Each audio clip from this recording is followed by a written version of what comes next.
welcome, Shannon. Well, this is Right. very exciting for me because I've known you for such a long time, but Yeah. there is a very big gap of about, I think, between about 13 or 14 and to when you came to our church just 12 months ago, 2 years ago. Yeah, just over 12 months ago. Yeah, so massive gap, maybe almost a 20-year gap. I know. So I can't believe that 20 years has gone past so fast and so much has happened. But yeah, I was so happy that I saw you when I started coming to C3. I remember, like, I saw the back of your head and I just knew it was you. I was like, can it be, and then you turned around at that same moment. It was really funny and we both just cracked up laughing. It was the best. I know. It's wonderful, isn't it, when you Yeah. bump into people that you're not expecting to see. Yeah. So fill in those gaps for me from when you Okay. stopped coming to church and what Yeah. happened in between. Okay, so I had a brief time in church. It was maybe 3 years, from the age of 13 to about 16. Was involved in the church. I was even involved in praise and worship. It's always where my heart's kind of been.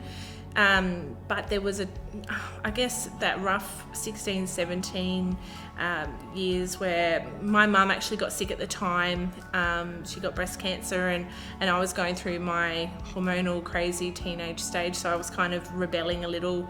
And I didn't take my mum getting sick very well. I didn't quite know how to deal with that. So I sort of rebelled even harder, and I left church and I started to go more into the partying scene. I was obviously introduced to alcohol, and then from alcohol there was drugs. Marijuana was my most used drug that I did for about 4 years actually. So I went through this spiral of being a bit out of control and making really bad decisions and not looking after myself and putting myself into some pretty scary situations. I had already, as I said, been in church for those 3 years, so I'd already started a relationship with Jesus. I'd given my heart to Jesus. I'd become born again, and so the seed had been planted there. So I'm thankful now when I look back to think that I'm glad that seed was planted when it was, in that pivotal time in my life. It sort of gave me, I don't know, comfort knowing that I had somewhat a relationship with Jesus, even if I wasn't in church. I was still quite spiritual, but just making silly decisions, still putting myself in dangerous places and situations, but hoping that I'd always just pull through, and thank God I did. Was there anything that happened that caused you to go off track and get into the drugs and alcohol? So mostly, I guess, starting to get into friendships with people that weren't the greatest, and having my mum get sick and turning away from her, that opened up the door for me to sort of let go of the boundaries that I put in place in my life. I kind of just walked away from all of that because my family upbringing was really good. I don't have that to blame for anything. My mum and dad were amazing parents, always very supportive. So I think, just making bad friends, meeting them in different environments, going into, surfers paradise when I shouldn't have been, like that opens up a whole nother realm. It's like, it's not the safest, greatest place. I think it was just a confusing time, where I wasn't sure exactly where I was going or what I was supposed to do or be. Was there any particular crisis that led you back to the Lord in that time? So something pretty huge happened when I was 20. I actually found out that I was pregnant with now obviously he's 15 now, but I found out I was pregnant with my son. I wasn't in a relationship, again, making bad choices. And I just remember, like, when this happened, I remember God speaking to me and saying to me that if I was going to go down this path, that my life was going to change dramatically. And I didn't know at the time whether that was good or whether that was bad. So when I found out that I was pregnant with Zach, I initially was terrified. I mean, I'm 20. I had all these dreams of traveling and doing all of these amazing things with my friends, and then all of a sudden I'm in this position where I I've got a baby growing inside of me, and I have to make some serious choices now, not just for myself, but for this baby. Yeah. During that time, when you were doing all the dabbling and everything, and prior to you falling pregnant, were there any occasions where, even though you turned away from God, were there any occasions that you remember now in hindsight where you realised that God really had his hand on you?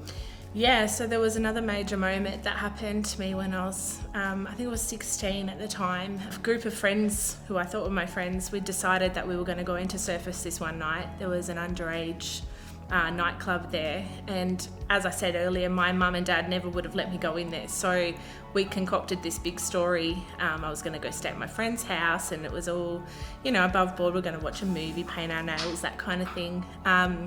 Even had my friend's older sister ring my mum to confirm that yes, that's what we were doing. So we had it all planned out, and mum agreed. So we went over, we got ready, and we headed on into Surface.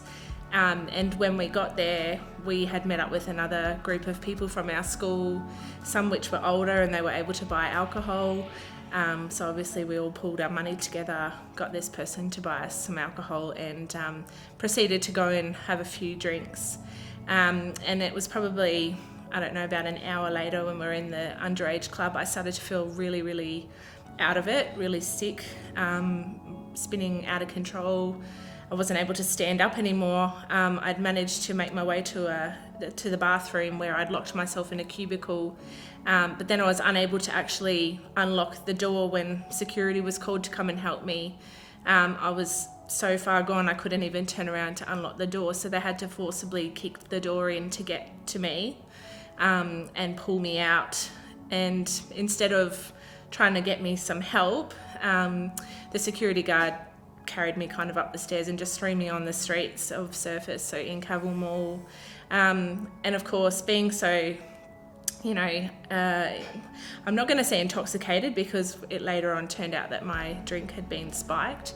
But I was, pretty much extremely vulnerable, just lying on the streets of Surface. And I remember the only thing I could see was feet. And I remember a friend came to me, I couldn't remember who it was at the time, and found me. I'd been spit on and things had been thrown at me, so I was in a bit of a mess, and the police had actually tried to arrest me, but this friend had seen me and recognised me, and her dad had actually come in to pick her up, so she begged the police to let me go, and called my parents, and my parents were then told to come and collect me, and obviously they were beside themselves. They didn't know what was going on.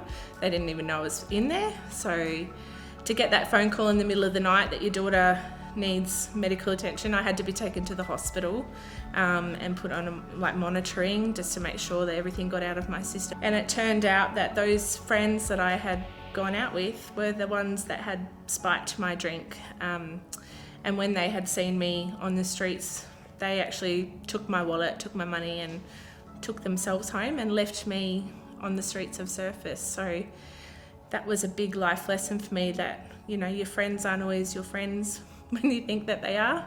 So that was quite a scary moment, and I think God definitely was watching out for me that night, because anything could have happened to me, but thank God my other friend was there and saw me and helped me. So jumping forward to when you were pregnant, that got you back into church? It did. So obviously, being a potential single mum, my mum, who I was living with at the time, we both had a discussion, and we decided that maybe we should try and find another church to get involved with as a bit of help and spiritual guidance.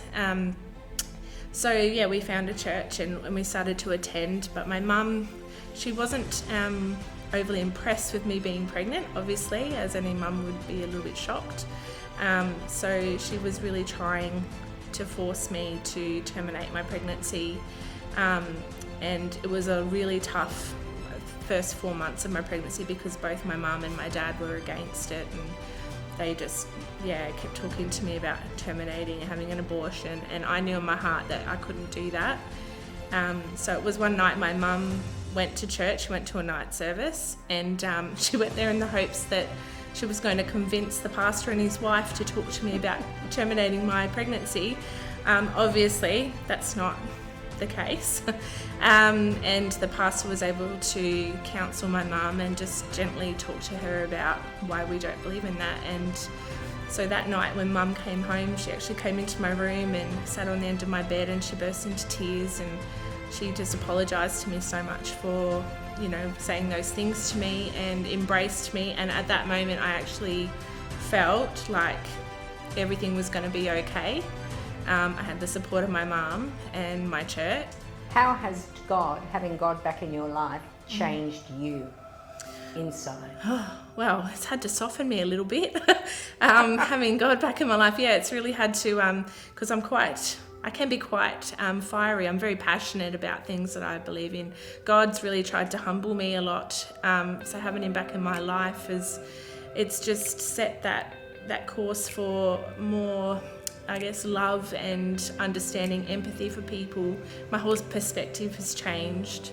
Now I'm a different person. I love everybody. I don't judge people for what they look like or what they wear, or, you know, all these things that are so common, you know, when you're younger. Now I see people for what's inside of them, not for their outward appearance. And I just love everybody. I love the rat bags, I love the goody two shoes. I love them all, and I hope that I'm, you know, a good friend and a good influence, and somebody that someone else can look up to and want to aspire to, I guess. God never turned his back on me, so, you know, as many times as I went off the track, and I'm telling you, there's been so many times that I turned my back on God, he never ever turned his back on me. He was always with me. Yeah, so my favourite scripture was Hebrews 13:5.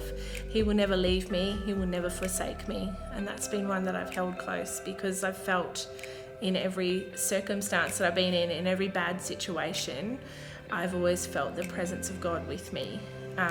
So even though I made the wrong decisions, God was always there. He was always there to guide me back to him. He's always put people in my life that have been able to guide me back to where he wants me to be. Well, that's fantastic, Shannon. Yeah. I've loved hearing your story, filling in those little gaps for me. Shannon, tell me about your life now. Okay, so 10 years ago, I met this man at a party of all places, and he was, it's quite funny actually, he was the loner standing by the fire, just by himself, and I'm, being the person I am, I was very intrigued because I'd actually seen him at a few other gatherings. He was a friend of my friend's family, so it was quite funny. I saw him there and I thought, I'm going to go and talk to this person. As most people know now in the church, my husband's a very quiet man, so it was like plucking out teeth trying to get him to talk to me. But in the end, I said, "Are you going to ask me for my phone number?" And he said, "Oh yeah, okay." And we went on a date a couple of days later, and the rest is really history. We got married 6 years ago. He took on my son, like, and being the father role for my son, like, amazingly. They have a really, really great bond, and we've gone on to have 2 other children together. My daughter Lila's 5 and Madeline is 3. We're very happily married, going on 6 years now, been together 10 years. His mum is a Christian, and all 7 of her children were raised Christians and in Christian school. So it was another funny thing that God did, you know. He threw this guy into the midst, you know, a couple of times until I actually thought, I'm going to talk to him. But yeah, he's a godly man, and he ultimately led us back to church as well. So yeah, very thankful that I found my husband. He is my soulmate, my best friend, and a wonderful husband and dad, and I couldn't be happier. Awesome. Oh, you've got such a kind, generous and loving heart. Yeah. And we need more people like you in the world. So Yeah. thank you for sharing that with us. You're welcome. Thank you for taking the time to ask me about my life. And I've enjoyed, obviously, reconnecting with you. It's been amazing. Absolutely. Yeah.